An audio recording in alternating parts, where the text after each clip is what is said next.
মাছের জল বড়া। 10টার মতন চিংড়ি মাছ নিয়েছি, আর এর মধ্যে কাঁচা লঙ্কা দিয়েছি, একটুখানি আদা গ্রেট করে দিয়েছি, আর একটু নুন দিয়ে আমি মিক্সিতে একটু পেস্ট করে নেব। এই যে আমি চিংড়ি মাছ, কাঁচা লঙ্কা, একটু আদা, একটু নুন আর একটু কর্নফ্লাওয়ার, 1/2 টেবিল স্পুন কর্নফ্লাওয়ার দিয়ে চিংড়ি মাছটা পেস্ট করে নিয়েছি। হ্যাঁ, এই ঝিঙ্গাটা একটুখানি সাতলায় তুলে রেখে দেবো। অল্প একটু নুন দিয়ে সাতলানো হয়ে গেছে, আমি নামিয়ে রাখি।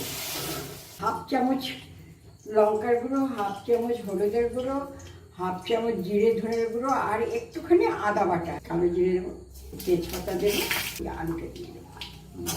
এই মশলার গুঁড়োটা এই গুঁড়ে রেখেছিলাম, এই মশলার গুঁড়োটা জল দিলাম পরিমাণ মতন, ঝিঙ্গাটা দিয়ে দিলাম, চিংড়ি মাছের এই যে হাতে একটু জল নিলাম, এই পেস্টটাকে একটু গোল গোল গোল গোল করে সয়াবিনের মতন লাগবে, একদম সয়াবিনের মতন এই যে ফুটন্ত জলের মধ্যে দিয়ে দিলাম। দেখবেন এইটুকুনি সামান্য একটু, কিন্তু দেখবেন এইটাই ফুলে যাবে।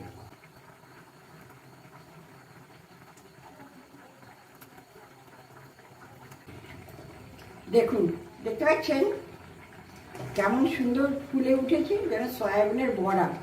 বেশি নাড়াকাটা করবো না, তাহলে বড়াগুলো ভেঙে যাওয়ার ভয় আছে। এইবারে আমি কাঁচা লঙ্কা দুটো দিয়ে দিলাম, একটুখানি ভাজা মশলার গুঁড়ো দিয়ে নামিয়ে দেবো। আর কিচ্ছু দেবো না, আর কিচ্ছু দেবো না। আপনারা দেখে বলুন, খাওয়াতে তো পারবো না, দেখে বলবেন। এই জল বড়া, বেশি ঘাটাঘাটি করলে গলে যাওয়ার ভয় থাকে। হ্যাঁ, এই জল বড়া।